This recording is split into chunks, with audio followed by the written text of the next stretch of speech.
अस्सलाम वालेकुम, बिस्मिल्लाहिर्रहमानिर्रहीम। मेरा नाम है डॉक्टर फ़िरा कलीम और अब हम शुरू करने लगे हैं चैप्टर नंबर 9 जो कि है डेंचर बेस्ड कंसिडरेशन।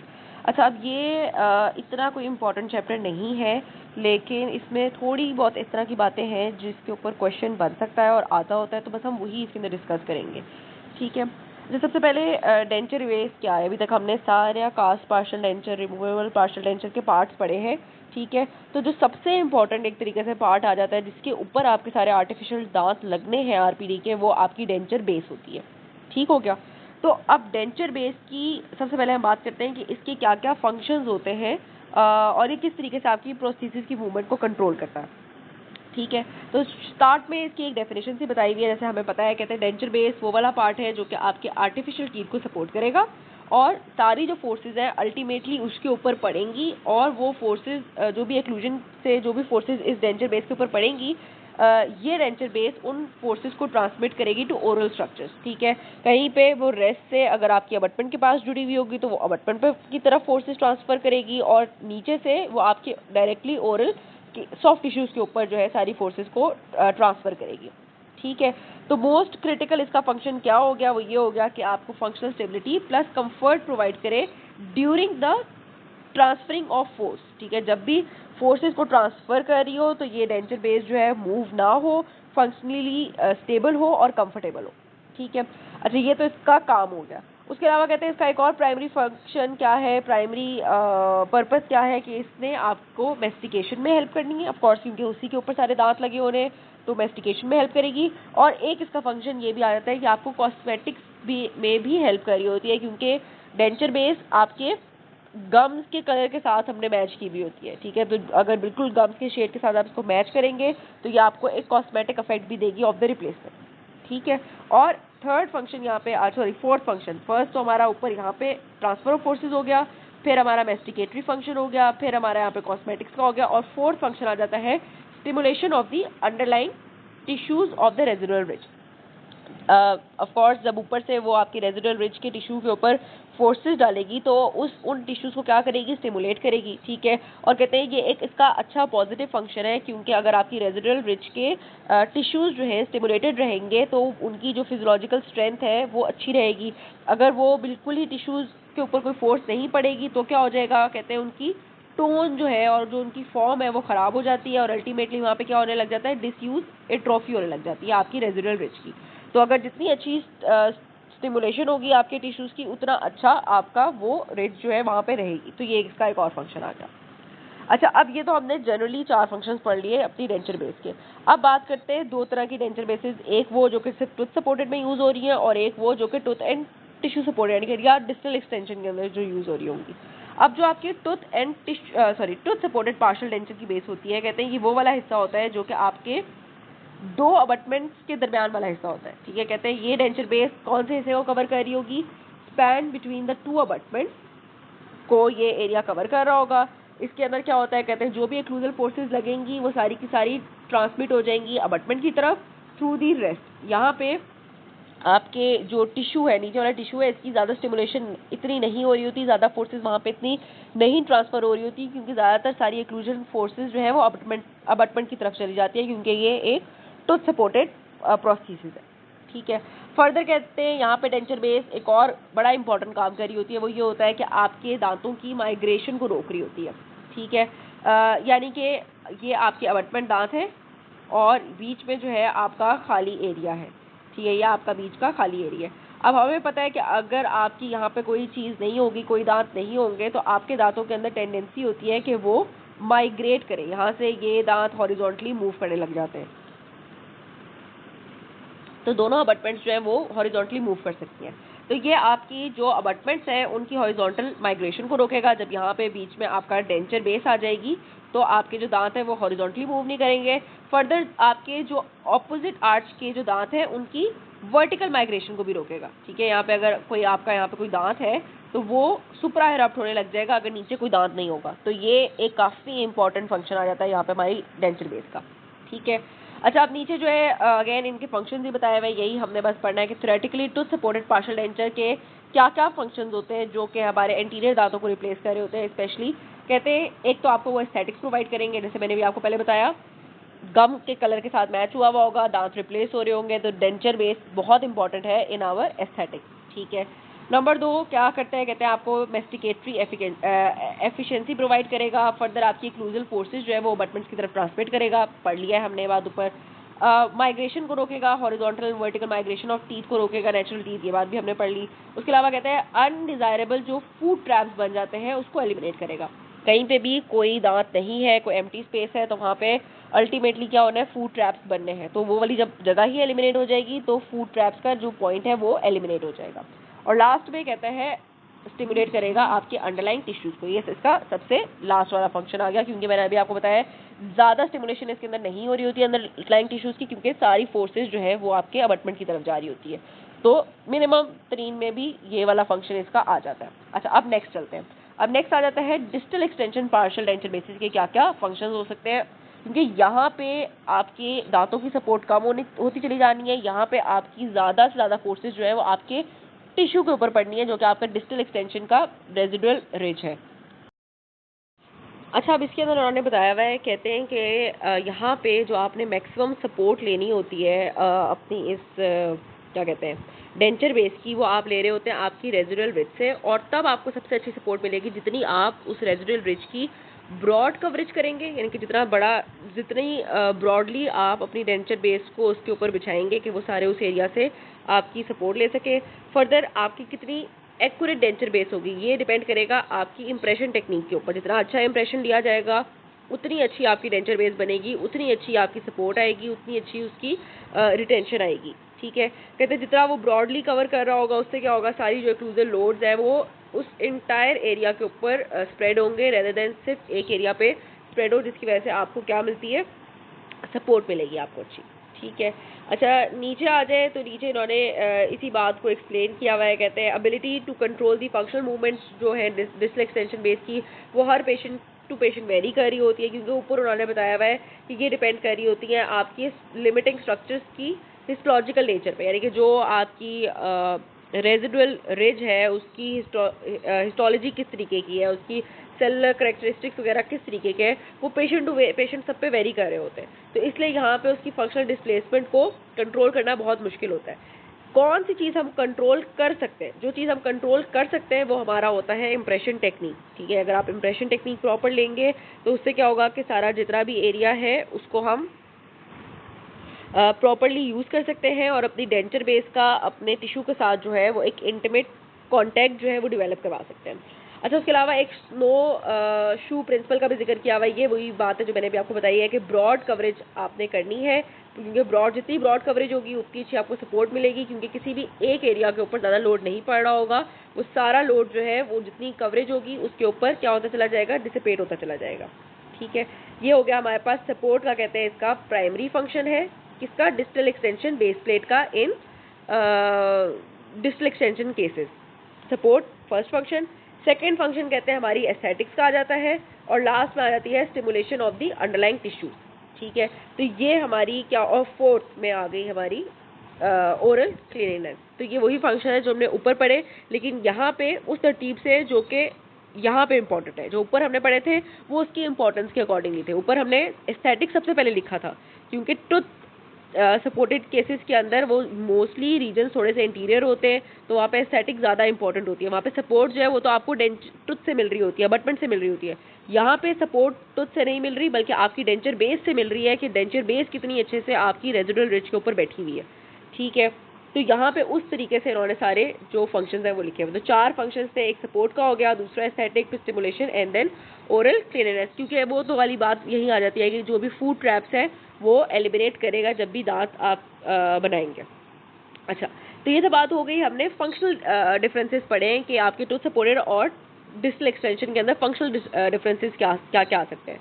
अब नेक्स्ट पॉइंट आता है कि मटेरियल के अंदर भी डिफरेंसेस आ सकते हैं, यानी कि किस मटेरियल से आपकी डेंचर बेस बने in tooth supported cases and in distal extension cases. तो कहते हैं ये डिपेंड कर रहा होता है कि आपको कितनी रीलाइनिंग की जरूरत पड़ेगी इन फ्यूचर। अब रीलाइनिंग क्या होती है कि आपकी डेंचर बेस के नीचे हम एक एडिशनल मटेरियल लगाएंगे, यानी कि एक जो डेंचर बेस होगी उसके नीचे एक एडिशनल लाइन लगाएंगे, ताकि आपका जो डेंचर बेस है वो प्रॉपरली दोबारा से आपकी टिश्यूज़ के ऊपर बैठ सके। अब ये जो रीलाइनिंग है ना, ये हमें मोस्टली रिक्वायर्ड होती है अपने डिस्टल एक्सटेंशन के केसेस के अंदर, क्योंकि उसके अंदर क्या होता है कि वक्त के साथ साथ आपकी जो नीचे की रेजिडुअल रिज होती है वो रिजॉर्ब होती चली जाती है। जब नीचे की रेजिडुअल रिज रिजॉर्ब होगी तो आपकी डेंचर बेस और रेजिडुअल रिज के दरमियान में एक गैप आने लग जाता है। उस गैप को फिल करने के लिए हम अपने डेंचर बेस को रीलाइन करते हैं, ठीक है। और ये बात मैं यहीं पे बता दूं, रीलाइनिंग जो है वो आपकी हमेशा एक्रिलिक की बेसिस को किया जा सकता है, आपकी मेटल की बेसिस को रीलाइनिंग नहीं किया जा सकता, ठीक है। तो यहाँ पे ये वाली बात भी क्लियर हो जाती है कि जहाँ जहाँ आपको लगता है कि फ्यूचर में रीलाइनिंग रिक्वायर्ड होगी, जो कि मोस्टली डिस्टल एक्सटेंशन के केसेस में होती है, उसको हम एक्रिलिक से बनाते हैं। और जहाँ पे नहीं रिक्वायर्ड, जैसे कि टूथ सपोर्टेड वाले एरियाज हैं कि आपको पता है यहाँ पे रीलाइनिंग नहीं रिक्वायर्ड होगी, उनको हम मेटल से बना सकते हैं, ठीक है। डेंचर बेस को मेटल से बना सकते हैं। तो यहाँ पे हमें पता लग गया कि दो तरीके के मटेरियल्स होते हैं, एक मेटल हो गया और एक एक्रेलिक हो गया। अच्छा, आप कहते हैं टूथ सपोर्टेड के अंदर हमें सिर्फ रीलाइनिंग की तब जरूरत पड़ेगी जब आपकी क्या हो जाए, आपके जो टिश्यूज़ है उसके अंदर इतने ही रिजॉर्प्शन हो जाए, जो आपके एल्वियोलर रिज का टिश्यू है उसके अंदर इतनी रिजॉर्प्शन हो जाए कि वहाँ पे फूड डिब्रिज एक्यूमुलेट होने लग जाए और एस्थेटिक्स जो है, मतलब आपको सारा वो एरिया ब्लैक ब्लैक नजर आने लग जाए कि अच्छा यहाँ से सारी बोन जो है रिजॉर्ब हो गई हुई है। उस केस के अंदर जो है आपको रीलाइनिंग करनी पड़ती है। और ये मोस्टली वो वाले केसेस होते हैं कि जब आप टूथ सपोर्टेड बेस बना देते हैं सून आफ्टर एक्सट्रैक्शन, ठीक है। अगर फ़ौरन से आप एक्सट्रैक्शन के बाद एक आरपीडी दे देते हैं तो उसके अंदर होता है कि आपकी नीचे से टिश्यू जो है थोड़े बहुत रिजॉल्व हो सकते हैं। उस केस के अंदर आपने वो वाला मटेरियल देना है जिसको हम रिलाइन कर सकें, जो कि आपके रेजिन के यानी कि एक्रिलिक के डेंचर बेसिस होती है, ठीक है। अच्छा, ये बात हो गई। और मैंने आपको बताया डिस्टल एक्सटेंशन के केसेस के अंदर मोस्टली हमने रिलाइनिंग करनी ही होती है, तो उसके अंदर भी हम क्या दे रहे होते हैं, रेजिन के दे रहे होते हैं। अच्छा जी, बाकी जो है इन्होंने बताया हुआ रिमूवेबल पार्शियल डेंचर की रिटेंशन किस तरीके से आ रही होती है। प्राइमरी रिटेंशन तो हमारे रिटेनर से आएगी, सेकेंडरी रिटेंशन आती है हमारे intimate relation of denture base and major connector से। तो ये बात भी एक और फंक्शन आ गया आपके डेंचर बेस का कि आपकी सेकेंडरी रिटेंशन भी प्रोवाइड कर रही होती है आपके डेंचर्स को, कि जितना अच्छा आपका इंटीमेट कांटेक्ट होगा डेंचर बेस का आपके अंडरलाइंग टिश्यूज़ के साथ, उतनी अच्छी आपको यहाँ पे रिटेंशन मिलेगी, ठीक है। यहाँ पे 4 टर्म्स आ जाती हैं। यहाँ पे आरपीडी के लिए तो वैसे इतनी इंपॉर्टेंट नहीं है, सीडी में इनका बहुत ज़्यादा इंपॉर्टेंस है। यहाँ पे बस हम एक दफ़ा इनको पढ़ लेते हैं। कहते हैं जो डेंचर बेस है वो आपकी फॉलोइंग फोर्सेस की मदद से आपकी सेकेंडरी रिटेंशन प्रोवाइड कर रही होती है। नंबर 1 होती है एडेजन की फोर्स। एडेजन वो अट्रैक्शन है जो कि आपकी डेंचर आपके टिश्यू के दरमियान में होगी, ठीक है। आपके टिश्यू और आपके डेंचर के दरमियान में जो अट्रैक्शन होगी उसको हम कह रहे होते हैं एडेजन, ठीक है। फिर आ जाती है हमारे पास कोहेजन। कोहेजन वो वाली अट्रैक्शन है जो कि आपके मॉलिक्यूल्स ऑफ सलाइवा के दरमियान में आपस में करेक्शन होगा। अच्छा, एडेजन के अंदर सलाइवा भी इम्पॉर्टेंट है। क्यों? क्योंकि ये सलाइवा ही होगा जो कि आपके डेंचर को आपके टिश्यूज के साथ जोड़ रहा होगा। यानी कि टिश्यू है, सॉफ्ट टिश्यू है आपका या पैलेट है, उसके बाद सलाइवा है और उसके बाद डेंचर है। तो ये जो 3 चीज़ें आपस में जो जुड़ रही है ना, इसको हम कह रहे हैं एडेजन। और कोहेजन के अंदर आपस में जो सलाइवरी मॉलिक्यूल्स एक दूसरे से जुड़ रहे हैं वो है कोहेजन। फिर आ जाता है एटमॉस्फेरिक प्रेशर, जो कि आपकी एक वैक्यूम बन जाता है डेंचर बेस के नीचे। ये तब बनता है जब आपकी पोस्टीरियर पैरेटल सील को आपने प्रॉपर्ली रिकॉर्ड किया हुआ होगा। ये हमारे सीडी में ज़्यादा फोकस से पढ़ेंगे। उसके अलावा फिजियोलॉजिकल मोल्डिंग होती है आपके टिश्यूज़ की अराउंड द डेंचर, और फोर्सेज ऑफ ग्रेविटी जो कि मैंडिबुलर डेंचर के ऊपर एक्ट करती हैं। ये सब चीज़ें आपको सेकेंडरी रिटेंशन प्रोवाइड कर रही होंगी डेंचर बेसिस के केस पे।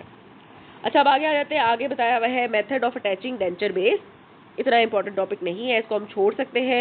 यहाँ पे सिर्फ एक बात पढ़ लेते हैं कि ये किससे कनेक्ट हो रही होती है, ये आपके माइनर कनेक्टर से कनेक्ट हो रही होती है। अच्छा, इसके अंदर ये बात मैं दोबारा बताती चलूँ, मुझे भी अपने टाइम पे कन्फ्यूजन होती थी। कास्ट पार्शियल डेंचर जो है वो सारी हिस्सा हमने अभी तक पढ़ा जो है वो हमने मेटल वाली चीज़ें पढ़ी हैं। आपकी रेस्ट मेटल की बनी हुई है, आपके मेजर कनेक्टर मेटल के हैं, आपकी माइनर कनेक्टर्स मेटल के हैं, ठीक है। डायरेक्ट रिटेनर, ये सब चीज़ें मेटल की बनी हुई आ रही होती हैं, ठीक है। अब इसके साथ आपकी डेंचर बेस अलग से अटैच होती है, ठीक है। और वो डेंचर बेस आपकी एक्रिलिक की भी हो सकती है और वो डेंचर बेस आपकी मेटल की भी हो सकती है। लेकिन पहले क्या बनाया जाता है, पहले वैक्स पैटर्न से सारे के सारे वो वाले कॉम्पोनेंट्स बनाए जाते हैं जिनको अभी हम पिछले चैप्टर्स में पढ़ चुके हुए हैं। Rest, minor connector, major connector, या आप 9.4 की फिगर में देख सकते हैं, ठीक है। ये सारे वैक्स से इन्होंने क्या बनाया हुआ है, ये लेडर लाइक मैश वर्क में क्या है, माइनर कनेक्टर है, यहाँ पे आपके ये मेजर कनेक्टर ब्लू वैक्स से जा रहा है, ठीक है, यहाँ पे आपकी रेस्ट वगैरह आई हुई होगी। ये सब चीज़ें जो कि मेटल ने रिप्लेस करनी है इन फ्यूचर, वो पहले वैक्स से आपकी मास्टर कास्ट के ऊपर बनाई जाती हैं, ठीक है। अब कहते हैं ये जब हम यहाँ पे सारा माइनर कनेक्टर ये जो बनाया हुआ है मैश वर्क टाइप सा, इसके दरमियान में और अंडरलाइंग टिश्यू के दरमियान में हम एक रिलीफ दे देते हैं 20 गॉज की। यानी कि यहाँ पे अगर हम गौर से देखें तो हम फोकस कर सकते हैं कि ये एक अलग से एक जैसी शीट सी लगी हुई है वाइट कलर की। तो ये क्या है, ये एक रिलीफ है, यानी कि ये एक गैप दे दिया हुआ है 20 गॉज का। अब इस 20 गॉज के अंदर हम क्या कराएंगे, बाद में अपनी डेंचर बेस का जो मटेरियल है उसको फ्लो करवा देंगे, ठीक है। अपनी इन्वेस्टमेंट कास्ट के अंदर अपनी जो डेंचर बेस जिसकी भी बनानी होगी, एक्रिलिक की बनानी होगी तो एक्रिलिक फ्लो करवा देंगे, या नहीं तो मेटल फ्लो करवा देंगे, ताकि अल्टीमेटली क्या होगा कि आपकी डेंचर बेस आपके बाकी सारे कास्ट फ्रेम के साथ जो है वो जुड़ जाएगी, ठीक है। बस ये इसके अंदर इतनी बात थी। बाकी एक बात यहाँ पे उन्होंने मेंशन की हुई है कि जो मैशवर्क टाइप माइनर कनेक्टर्स होते हैं ये इतने अच्छे नहीं होते। जो ओपन टाइप के माइनर कनेक्टर्स होते हैं वो ज़्यादा अच्छे होते हैं। ओपन टाइप के कौन से हैं, इस तरह के लेडर लाइक, ठीक है। ये एक हमने अभी कौन सा देखा है, वो मैशवर्क टाइप बनाया हुआ था, ठीक है। और ये जो है ये हमारे लेडर लाइक है। तो लेडर लाइक माइनर कनेक्टर्स जो है वो ज़्यादा अच्छे होते हैं। इनको हमने कहा है ज़रा से ओपन होते हैं तो इनका जो कनेक्शन है वो ज़्यादा अच्छा आता है एज़ कम्पेयर टू आपके मैशवर्क टाइप। अच्छा खैर ये इतनी वैसे इंपॉर्टेंट बात नहीं थी, लेकिन हमने स्टिल पढ़ लिया। और नेक्स्ट आ जाते हैं, इसके ऊपर से क्वेश्चन आ सकता है। सिंपल सी बात है, आइडियल डेंचर बेस्ड मटेरियल क्या होता है, इसकी 9 प्रॉपर्टीज़ हैं। इसके ऊपर आपको यूक्यू में पूछ सकते हैं। आइडियल डेंचर बेस्ड मटेरियल वो है जो कि एक्यूरेटली आपके टिश्यूज़ को अडेप्ट कर ले, ठीक है, यानी कि एक्यूरेटली आपके टिश्यूज़ के ऊपर बैठ जाए और टिश्यूज़ की कोई चेंजेस ना लाए इन फ्यूचर। नंबर 2 कहते हैं डेंस हो, नॉन इरिटेटिंग सरफेस हो उसकी, और अल्टीमेटली उसकी गुड फिनिश आए, ठीक है, इरिटेट ना करे आपके टिश्यू को और डेंस क्वालिटी में मिले। थर्ड आती है थर्मल कंडक्टिविटी। थर्मल कंडक्टिविटी यहाँ पे हमें रिक्वायर्ड होती है, ठीक है।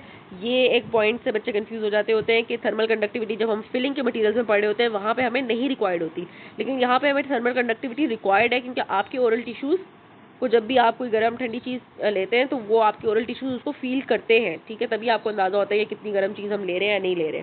तो यहाँ पे हमें जितनी अच्छी थर्मल कंडक्टिविटी मिलेगी हमारा उतनी अच्छी वो डेंचर बेस प्लेट होगी, ठीक है। फिर आ जाती है लो specific gravity and light weight होना चाहिए आपके मुंह के अंदर, स्ट्रेंथ उसकी अच्छी होनी चाहिए, इजी टू कीप क्लीन हो, एस्थेटिक्स अच्छी हो, फ्यूचर में रिलाइनिंग भी कर सकें और लो इनिशियल कॉस्ट है। तो ये हैं सारी ideal characteristics of a denture base. नीचे उन्होंने बता दिया हुआ है कि ऐसा आइडियल मटेरियल कोई भी एग्जिस्ट नहीं करता, ठीक है। कोई प्रॉपर्टीज़ किसी में होंगी तो कोई दूसरे में नहीं होंगी, और दो को ही हमने कंपेयर यहाँ पे करना है, आपकी मेटल को और एक्रेलिक वाली को। अब इस पे एक क्वेश्चन ये बन सकता है जो मैंने अभी ऊपर आपको ये 6 पॉइंट्स बताए हैं। दूसरा क्वेश्चन आपको यहाँ से आ सकता है advantages of the metal base के अंदर से, ठीक है। ये दो ज़्यादा मेन टॉपिक्स हैं इस पूरे बुक के, इस पूरे चैप्टर के। अच्छा, अब यहाँ पे एडवांटेजेस ऑफ मेटल बेसिस के अंदर ना हमने कंपेयर करते जाना है अपने दोनों टाइप्स को, जो कि एक्रेलिक का है और एक मेटल का, ठीक है। अच्छा, आप कहते हैं कि एक्सेप्ट फॉर दोज इरेंटलेस एरियाज जहाँ पे आपकी रिसेंट एक्सट्रैक्शन हुई है, मेटल जो है उसको हम यूज़ कर सकते हैं अपने हर टूथ सपोर्टेड बेसिस के अंदर, ठीक है, एक्सेप्ट जहाँ पे रिसेंट एक्सट्रैक्शन है, क्योंकि मैंने वहाँ पे आपको बताया रिलाइनिंग की ज़रूरत पड़ सकती है, ठीक है। इसका कहते हैं एक ही प्राइमरी जो इसका डिसएडवांटेज है आपकी मेटल बेसिस का, एक तो चलो थोड़ा बहुत इसका एस्थेटिक्स और डिसएडवांटेज है ही है, उसके अलावा जो प्रिंसिपल डिसएडवांटेज है वो ये है कि इसको आप एडजस्ट और रिलाइन नहीं कर सकते इन फ्यूचर, ठीक है, एक्स्ट्रा रिलाइनिंग नहीं कर सकते, ऐड मटेरियल नहीं कर सकते। उसके अलावा कहते हैं इसके बहुत सारे एडवांटेजेस हैं जो कि हमने नीचे स्टेट किए हुए हैं, लेकिन एक सबसे इंपॉर्टेंट यहाँ पे डिफरेंस और एडवांटेज इसका आ जाता है एक्रिलिक बेस से, वो ये है कि ये आपके अंडरलाइंग टिश्यूज़ को बहुत ही अच्छे से स्टिमुलेट करता है, ठीक है। वैसे हमने पता है, हमने आरपीडीज़ को बहुत ही ज़्यादा जनरलाइज किया हुआ है कि आरपीडी पहनेंगे तो आपकी रिच की रिजॉर्प्शन होगी और अल्टीमेटली आपकी जो टिश्यू है वहाँ से लॉस होता चला जाएगा, लेकिन वो मोस्टली होता है आपके एक्रिलिक के आरपीडीज़ के साथ। जो आपके मेटल के आरपीडीज़ होते हैं वो कहते हैं कि आपकी एल्वियोलर रिच को बहुत अच्छे से स्टिमुलेट करते हैं, जिसकी वजह से आपकी उस एल्वियोलर रिच की हेल्थ जो है, टिश्यू की जो हेल्थ है वो बहुत ज़्यादा अच्छी रहती है as compared to region basis. Region basis जो है वो आपके अंडरलाइंग टिश्यूज़ को उतना अच्छा स्टिमुलेट नहीं करती कि वो क्या हो, वहाँ की जो हेल्थ है टिश्यू की वो अच्छी रहे, ठीक है। तो ये इसका एक मेजर एडवांटेज आ गया नंबर 1, यहीं से हम शुरू कर देते हैं, ठीक है। अब नंबर 2 नीचे आता है हमारे पास एडवांटेज इसका, वो ये है accuracy and permanence of form, यानी कि जो कास्ट मेटल की जो बेसिस होती हैं कहते हैं वो मोर एक्यूरेटली आपके जो रेजिडुअल रिज है उसको रेप्लिकेट कर सकती है, ठीक है, और उसकी एक्यूरेटली उस फॉर्म को अडेप्ट कर सकती हैं। और परमानेंस ऑफ फॉर्म से मुराद है कि उसके अंदर चेंजेस भी नहीं आते फिर फ्यूचर में, क्योंकि मेटल होता है, मेटल की स्ट्रेंथ अच्छी होती है, मेटल के अंदर चेंजेस नहीं आते, ठीक है। तो कहते हैं जो भी इंटरनल स्ट्रेन वगैरह है, स्ट्रेसेस वगैरह है, वो इसके अंदर डेवलप नहीं होते, इसकी डिस्टॉर्शन वक्त के साथ साथ नहीं होती एज कम्पेयर टू एक्रेलिक की जो डेंचर बेसिस होती हैं वो क्या होती हैं, विद टाइम उनकी डिस्टॉर्शन होने लग जाएगी, ठीक है। बताया हुआ है मैक्सिलरी डेंचर्स के अंदर उसकी distortion away from the palate शुरू होती है, ट्यूबरोसिटी के एरियाज पे डिस्टॉर्शन शुरू हो जाएगी आपकी एक्रेलिक वाले की, जबकि जो आपकी मेटल की बेसिस है वो बहुत ही परमानेंट रहती हैं, ठीक है, और बहुत ही एक्यूरेटली आपकी जो आर्च है उसको अडेप्ट करती हैं। जब वो बहुत ही एक्यूरेटली उसको अडेप्ट करती हैं, उससे क्या होता है, इंटीमेट कॉन्टैक्ट डेवलप होता है between the residual ridge and your denture base, और उससे क्या होगा, अल्टीमेटली आपको सेकेंडरी रिटेंशन मिलेगी, जो भी हमने ऊपर पढ़े थे ना 4, तो उसके अंदर एक इंटरफेशियल सरफेस टेंशन भी मेंशन थी, जो कि थर्ड पॉइंट पे एटमॉस्फेरिक प्रेशर वाली ही है ये ऑलमोस्ट, ठीक है। तो जितनी अच्छे से अडेप्टेशन आएगी उतनी अच्छी आपको इंटरफेशियल सरफेस टेंशन यहाँ पे मिल रही होगी, ठीक है। सॉरी, ये एटमॉस्फेरिक प्रेशर वाली नहीं है, लेकिन ये भी एक उनमें से ही है। इंटरफेशियल सरफेस टेंशन आपकी पहली दोनों को मिला के बन रही होती है, एडिशन और कोहेजन को मिलाएं तो आपको ये मिल रही होती है, ठीक है। तो ये आपकी तभी मिलेगी जब आपका इंटीमेट कांटेक्ट अच्छा होगा। उसके अलावा कहते हैं परमानेंस ऑफ फॉर्म रखता है, यानी कि ये विद टाइम चेंज नहीं होता, जो ये कहते हैं जब भी आप डेंचर बेस की क्लीनिंग करते हैं विद अब्रेसिव, यानी कि जब आप डेंचर बेस को क्लीन करते हैं तो अगर वो मेटल की होगी तो उसके अंदर कोई चेंजेस नहीं आते, लेकिन अगर यही क्लीनिंग आप अपने एक्रेलिक के डेंचर के अंदर करते हैं तो उससे क्या होता है कि एक्रेलिक के डेंचर बेसिस के अंदर कांस्टेंट ब्रशिंग से क्या होता है कि टिश्यू साइड जो है वो चेंज होने लग जाती है और उसकी जो एक्यूरेसी है वो लॉस होने लग जाती है, लेकिन ये मसला आपको मेटल्स के अंदर नहीं मिलता, ठीक है। तो ये हमारे हो गए अभी तक 3 फायदे। पहला फायदा स्टिमुलेशन आ गया, दूसरा फायदा एक्यूरेसी आ गया, तीसरा फायदा जो है हमारी परमानेंस ऑफ फॉर्म आ गया। इनको इन पॉइंट्स में ही पढ़ते हैं ताकि अगर क्वेश्चन आए तो हम उसको इन पॉइंट्स में करके लिख सकें।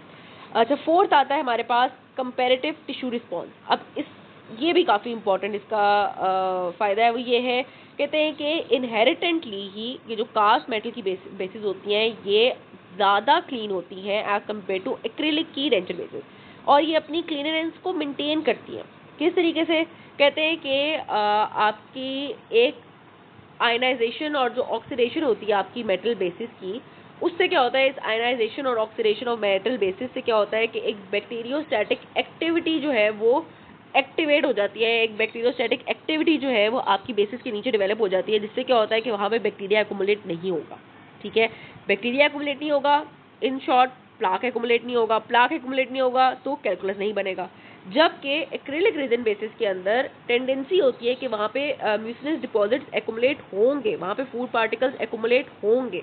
जब वहाँ पे फूड पार्टिकल्स एक्युमुलेट होंगे तो वहाँ पे आपका कैलकुलस वगैरह बनेगा, ठीक है। तो कहते हैं ये क्या होता है, ये एक अनफेवरेबल टिश्यू रिस्पॉन्स दे रहा होता है आपके एक्रिलिक की डेंचर बेसिस, और वहाँ पे फूड एक्युमुलेशन ज़्यादा होगी। जब फूड एक्युमुलेशन ज़्यादा होगी तो क्या होगा, अल्टीमेटली आपकी वहाँ पे रेजिडुअल रिज की रिजॉर्प्शन वगैरह होने लग जाएगी। तो इतना अच्छा टिश्यू का रिस्पॉन्स नहीं आ रहा होता एक्रिलिक की बेसिस में एज कम्पेयर टू मेटल की बेसिस में, क्योंकि वहाँ पे इनहेरिटेंटली क्लीननेस जो है वो मेंटेन रहती है ड्यू टू बैक्टीरियोस्टैटिक एक्टिविटी। ये एक और कंपैरिजन आ गया, फोर्थ एडवांटेज आ गया मेटल प्लेट का। अब आता है फिफ्थ एडवांटेज मेटल बेसिस का, वो ये है थर्मल कंडक्टिविटी। मेटल है तो कंडक्टिविटी करेगा, और कहते हैं टेम्परेचर चेंजेस जो है वो हमारे लिए इंपॉर्टेंट होते हैं और वो मेटल के थ्रू हो रहे होते हैं। उससे क्या होता है, कहते हैं freedom of interchange of temperature से क्या होता है कि आपके टिश्यूज जो है वो हेल्दी रहते हैं, उनको पता रहता है आप कौन सा फूड ले रहे हैं, क्या टेम्परेचर है उसका, जो कि आपके पेशेंट के लिए मोर एक्सेप्टेबल होता है, ठीक है। क्योंकि अगर एक्रिलिक का पहनेंगे वो इंसुलेटिंग होता है तो कोई भी एक नेचुरल फीलिंग नहीं आएगी। कुछ खाएंगे पिएंगे, वो नेचुरल ठंडक गर्मी का एहसास अगर टिश्यूज़ को नहीं होगा तो वो एक नेचुरल फीलिंग नहीं होगी, तो नेचुरल एक्सेप्टेंस नहीं होगी पेशेंट के लिए। पेशेंट को हर टाइम यही लगेगा कि उसने कोई फॉरेन बॉडी पहनी हुई है, ठीक है। तो मेटल वाला इसमें भी आपके लिए अच्छा होगा क्योंकि थर्मल कंडक्टिविटी आपको मिल रही है। फिफ्थ एडवांटेज हो गया। सिक्स्थ एडवांटेज हमारे पास आता है वेट एंड बल्क का। कहते हैं चूंकि ये मेटल एलॉय है तो ये थिनर भी बना हुआ होगा तो भी इसकी स्ट्रेंथ और रिजिडिटी जो है वो अच्छी होती है as compared to acrylic resin.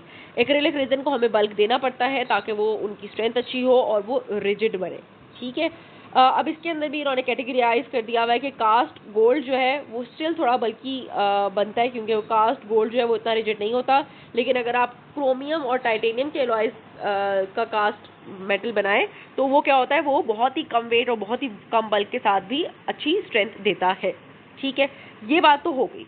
लेकिन कहते हैं कुछ केसेस के अंदर क्या होता है कि आपका extreme loss of residual एल्वेओलर ridge हुआ होता है, या आपके जब extreme loss of एल्वेओलर residual ridge है तो क्या होता है कि आपकी चीक फुलनेस बिल्कुल खत्म हो चुकी हुई होती है। ठीक है, यानी कि चीक बल्कीनेस जो है वो बिल्कुल खत्म हो चुकी हुई होती है। तो उस चीज़ को फिल करने के लिए हम अपनी एक्रेलिक की डेंचर बेसिस देते हैं, क्योंकि एक्रेलिक को हम जितना चाहे बल्क दे सकते हैं। ठीक है, तो आपके नॉर्मल फेशियल कंटोर्स को बनाने के लिए और आपके बक्कल वेस्टिब्यूल को फिल करने के लिए, आपकी चीक की फुलनेस देने के लिए हम क्या करते हैं, उन केसेस के अंदर हम क्या दे रहे होते हैं, आप एक्रिलिक वाले को प्रेफर करते हैं ताकि वहाँ पे आपको फुलनेस मिल सके। ठीक है, फुलनेस मिलेगी तो क्या होगा, कहते हैं आपके फूड ट्रैप्स के जो एरियाज बन रहे होते हैं वेस्टिब्यूल के अंदर बिनीथ द डेंचर, वो क्या हो जाएंगे, रिमूव हो जाएंगे। आप जो बक्कल फ्लेंजीज हैं अपनी, उसको आप किससे बना सकते हैं, अपने एक्रिलिक वगैरह से बना सकते हैं। ठीक है, ये सारी बात हो गई। अब नीचे जाके उन्होंने एक बात की हुई है कि जो मोस्ट एडवांटेजियस आप डेंचर बेस बना सकते हैं वो कुछ इस तरीके की हो सकती है कि बाकी सारी डेंचर बेस का जो उसकी पैरेटल एरिया है उसको आप किससे बनाएं, मेटल से बनाएं। मेटल से बनाएंगे तो आपको थर्मल कंडक्टिविटी के एडवांटेजेस मिल जाएंगे, परमानेंस ऑफ फॉर्म के एडवांटेजेस मिल जाएंगे, एक्यूरेसी वाले सारे एडवांटेजेस मिल जाएंगे। और जो उसके फ्लेंजीज का एरिया है, यानी कि जो बक्कल फ्लेंजीज वाला एरिया है, ये जो बक्कल वेस्टिब्यूल वाला एरिया है, उसको आप बना दें रिजन से, क्योंकि वहाँ पे आप क्या ऐड कर सकते हैं, वहाँ पे आप बल्क ऐड कर सकते हैं, जिससे आप चीक्स की फुलनेस वगैरह को मेंटेन करवा सकते हैं। ठीक है, अपने फेशियल कंटूर्स को मेंटेन करवा सकते हैं। ठीक हो गया, तो ये हमने पढ़ लिए एडवांटेजेस ऑफ मेटल बेसिस, और साथ साथ हमने उनको कंपेयर कर लिया अपनी रिजन बेसिस के साथ। तो इसके ऊपर आपका लाजमी क्वेश्चन बन सकता है। अच्छा, अब नीचे आ जाता है methods of attaching artificial teeth. ये इसको पढ़ने की कोई ज़रूरत नहीं है। उसके बाद हमारा यहाँ पे सेकंड लास्ट टॉपिक आता है नीड फॉर रिलाइनिंग। अब दो छोटे छोटे से टॉपिक्स रह गए हैं, कोई इतने खास इंपॉर्टेंट नहीं है, लेकिन इनको जल्दी से हम कवर कर लेते हैं। अच्छा, नीड फॉर रिलाइनिंग के अंदर रिलाइनिंग का प्रोसीजर तो यहाँ पे नहीं पढ़ेंगे, वो तो हमारे फर्दर चैप्टर्स में आएगा। यहाँ पे सिर्फ हमने ये देखना है, कहते हैं कि आपकी ऑलमोस्ट सारे डिस्टल एक्सटेंशन बेसिस के अंदर आपको रिलाइनिंग की ज़रूरत जो है वो पड़ सकती है। ठीक है, और यही एक मेजर डिफरेंस हमारे पास आता है टूथ सपोर्टेड पार्शियल डेंचर्स के अंदर और डिस्टल एक्सटेंशन पार्शियल डेंचर्स के अंदर, जब हम इन बेसिस को कंसिडर कर रहे होते हैं। ठीक है, तो कहते हैं इनको हमेशा ऐसे मटेरियल से बनाएं जो कि फ्यूचर में आप उसको रिलाइन और रीबेस कर सकें, ताकि आपके टिश्यूज़ की जो सपोर्ट है दोबारा से इस्टेब्लिश हो सके। ठीक है, तो ये कौन सा मटेरियल होता है, ये आपका मैंने पहले भी बताया, एक्रिलिक रेजिन की डेंचर बेसिस यहाँ पे जनरली हम यूज़ कर रहे होते हैं फॉर रिलाइनिंग। ठीक हो गया। अच्छा, अब बात करते हैं, कहते हैं क्या होता क्या है डिस्टल एक्सटेंशन बेसिस के अंदर के फ्यूचर में जाके आपकी जो रेजिडुअल रिज है वो ओवर टाइम क्या होने लग जाती है, चेंज होने लग जाती है, जिसकी वजह से आपकी जो डिस्टल एक्सटेंशन बेसिस है उनकी सपोर्ट लॉस होने लग जाती है। अब ऑफ कोर्स नीचे से जो जिसके ऊपर बेस बैठी हुई है वही चीज़ अंदर से ख़राब होने लग जाएगी, धंसने लग जाएगी, तो जो ऊपर की बेस है उसकी तो सपोर्ट ख़राब होगी ही होगी। अब यहाँ पे हमारे पास दो मैनिफेस्टेशंस आती हैं इस चेंज की, यानी कि कैसे आपको पता लगेगा कि अब आपको रिलाइनिंग की ज़रूरत है। नंबर फर्स्ट मैनिफेस्टेशन ये आती है कि आपकी एक्लूजन जो है वो लॉस हो जाती है, यानी कि जो डेंचर बेस के ऊपर जितने भी दांत लगे हुए थे, डिस्टल एक्सटेंशन बेस के ऊपर जितने भी दांत लगे हुए थे, वो आपके अपोजिंग दांतों के साथ उनकी एक्लूजन जो है वो अब नहीं बैठती। ठीक है, तो इससे क्या होगा, इससे आपको पता लगेगा कि अच्छा हाँ, अब आपकी नीचे से आपके टिश्यू रिजॉर्ब हो रहा है, जिसकी वजह से आपकी डेंचर बेस नीचे धंस रही है और आपकी एक्लूजन जो है वो अब ऑफ हो गई है।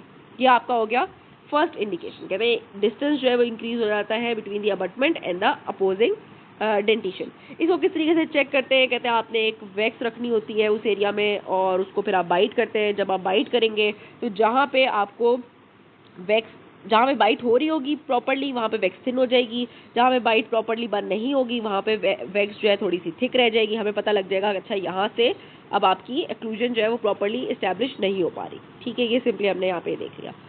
अच्छा, नीचे इसी बात को दोबारा से एक्सप्लेन कर रहे हैं कि लॉस ऑफ सपोर्ट होने लग जाता है डिस्टल एक्सटेंशन बेस का, और आपकी जो एक्लूजन है वो प्रॉपर नहीं रहती, जो एक्लूजल कॉन्टैक्ट्स है वो प्रॉपर नहीं रहते, तो आप उसको जब रिलाइन कर लेंगे तो आपको दोबारा से हैवी एक्लूजन कॉन्टैक्ट्स जो है वो मिल सकेंगे। ठीक है, अच्छा, ये तो हो गई हमारी, हमने सिर्फ फर्स्ट अपनी मैनिफेस्टेशन पढ़ी है जो कि आपकी थी एक्लूजल कॉन्टैक्ट्स के खुलने की। अब इसके अंदर कहते हैं कि समटाइम्स ऐसा भी होता है कि एक्लूजल कॉन्टैक्ट्स खुले और उससे क्या हुआ कि आपकी जो अपोजिंग डेंटिशन थी वो कर गई सुप्रा इरप्ट।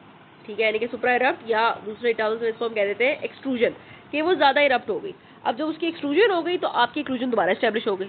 ठीक है, तो कहते हैं सम टाइम्स सिर्फ एक्लूजन को देख लेना ही आंसर नहीं होता कि आपकी डेंचर बेस को रिलाइनिंग की ज़रूरत है कि नहीं है, क्योंकि आपकी ये हो सकता है एक्लूजन सही हो, और वो सही इसलिए आ रही हो क्योंकि आपके अपोजिंग डेंटेशन की एक्सट्रूजन हो चुकी थी। ठीक है, तो हमें साथ साथ आपकी सपोर्टिंग रिज को भी एब्जॉर्ब कह रही हूँ, ऑब्जर्व करना होगा टू सी कि आपको रिलाइनिंग और रिबेसिंग की ज़रूरत है कि नहीं है। ठीक है, अब यहाँ पे हमारे पास आती है सेकेंड मैनिफेस्टेशन, यानी कि सेकेंड तरीके से हमें किस तरीके से पता लगता है कि आपको जो रिलाइनिंग है उसकी ज़रूरत है। वो ये कहते हैं कि रोटेशन होने लग जाएगी अराउंड द फल्क्रम लाइन, और आपके जो इनडायरेक्ट रिटेनर्स हैं, जो रेस्ट थी इनडायरेक्ट रिटेनर्स वाली, वो आप अपनी रेस्ट सीट से उठने लग जाएंगी जब भी डिस्टल एक्सटेंशन बेस के ऊपर प्रेशर डाला जाएगा, फिंगर प्रेशर। ठीक है ना, अब ये चीज़ यहाँ पे काफ़ी ज़्यादा इंपॉर्टेंट आ जाती है। ये बात हमने अपनी इनडायरेक्ट रिटेनर्स के चैप्टर में भी पढ़ी थी, उसकी ऑक्सिलरी फंक्शंस के अंदर हमने पढ़ा था कि ये आपकी फर्स्ट इंडिकेशन होती है जो कि बताती है कि आपको रिलाइनिंग की ज़रूरत है, क्योंकि जब भी आप अपनी यहाँ पे डिस्टल एक्सटेंशन बेस के ऊपर फिंगर प्रेशर डालेंगे अगेंस्ट द रिज, तो क्या होगा, अराउंड द फल्क्रम लाइन आपका डेंचर यहाँ पे मूव होगा, जो कि इनडायरेक्ट रिटेनर्स अगर लगे हुए होंगे तो उसको मूव नहीं होना चाहिए था। ठीक है, तो इस केस के अंदर ये मूव होगा क्योंकि अब आपका जो डेंचर बेस है वो आपके नीचे टिश्यू के अंदर धंसने लग जाएगा, और आपका जो रेस्ट सीट है वहाँ से आपकी इनडायरेक्ट रिटेनर्स की रेस्ट जो है वो उठने लग जाएगी। ठीक है, अब ये हमारी फाइनल इंडिकेशन होती है। कहते हैं जब ये भी पॉजिटिव आ जाती है तो अब आपने क्या करनी है, अब आपने रिलाइनिंग और रिबेसिंग करनी ही करनी है।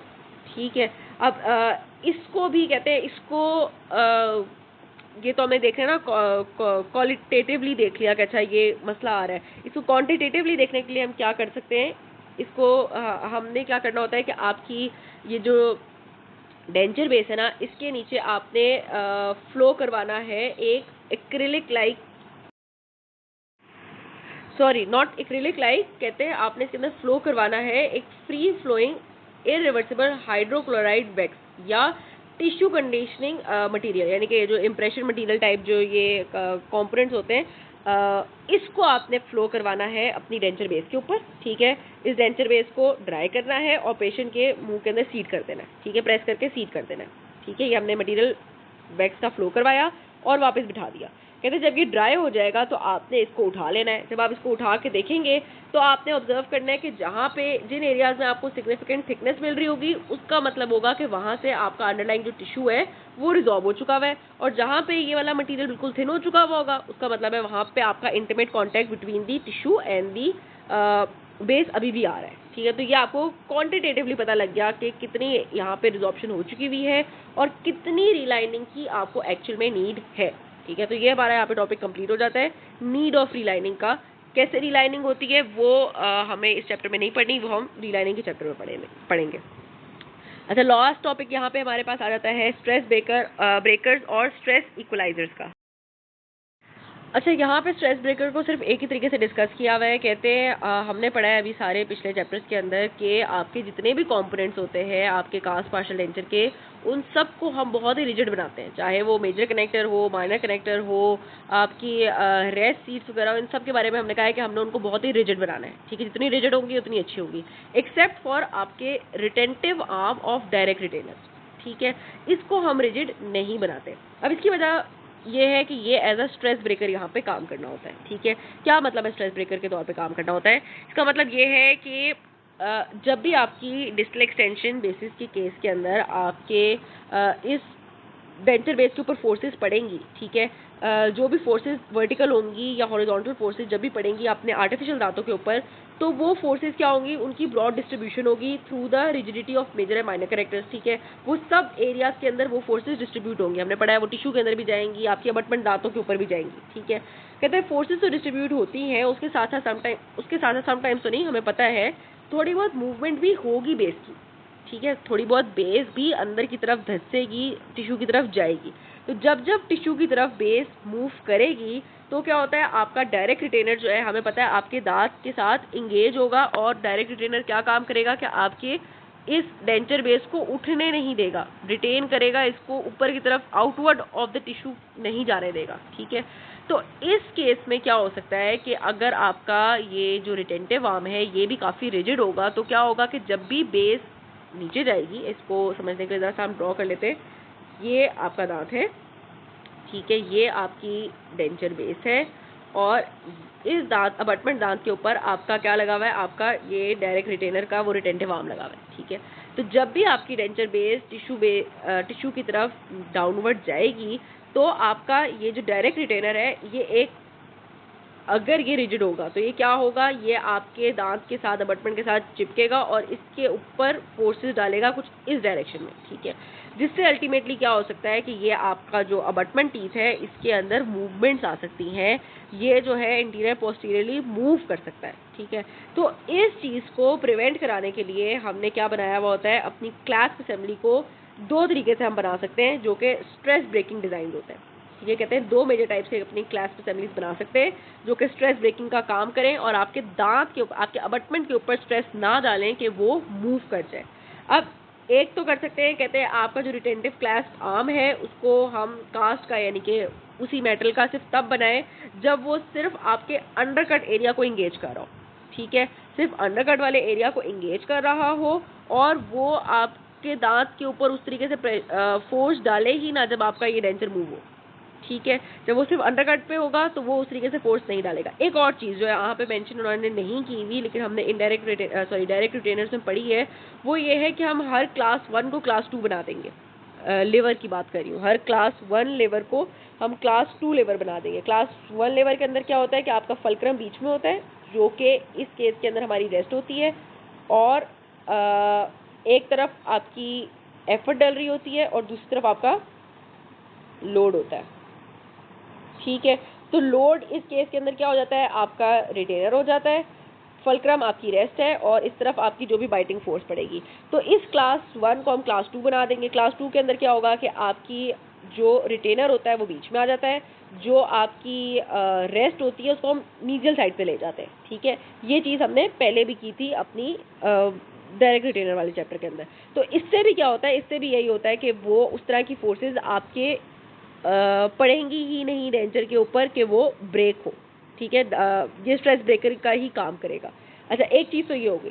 दूसरी चीज़ सिंपल है, दूसरा तरीका बिल्कुल सिंपल है। कहते हैं हम यहाँ पे कास्ट के अपने यूज़ करेंगे ही नहीं रिटेनर्स, डायरेक्ट रिटेनर्स, यहाँ पे हम यूज़ कर लेंगे रॉट वायर के, ठीक है। जो भी रॉट वायर के क्लास रिटेनर्स बनते हैं वो कहते हैं वो फ्लेक्सिबल होते हैं। जब वो फ्लेक्सिबल होते हैं तो वो काम करते हैं एज अ स्ट्रेस ब्रेकर और अल्टीमेटली वो आपके दांत के ऊपर फोर्सेस नहीं डालेंगे। जब भी आपका डेंचर बेस मूव होगी तो टूथ के ऊपर वो फ्लेक्सिबली आके लगेंगे, दांत के ऊपर फोर्सेस नहीं डालेंगे कि वो मूव हो, ठीक है। तो ये भी स्ट्रेस ब्रेकिंग का काम होगा। बस इतनी बात इसके अंदर इंपॉर्टेंट थी। दो ही बातें इंपॉर्टेंट यहाँ पे चीज़ें हमने देखी हैं कि दो तरीके से हम अपने स्ट्रेस ब्रेकर क्लास रिटेनर्स को यूज़ कर रहे थे। स्ट्रेस ब्रेकर थे क्या कि वो आपकी अबटमेंट के ऊपर फोर्सेस ना डालें जब भी आपकी बेस मूव हो। ये चीज़ें हम सब पहले पढ़ चुके हैं लेकिन ये एक नए नाम से, नए अंदाज से हमने यहाँ पे पढ़ी है। इसको हमने यहाँ पे सिर्फ इसलिए कवर किया है कि अगर इस तौर से आपको क्वेश्चन पूछे तो आपको पता हो। बात ये वही पुरानी वाली पूछ रहे हैं लेकिन इसका यहाँ पे नाम नहीं है बस।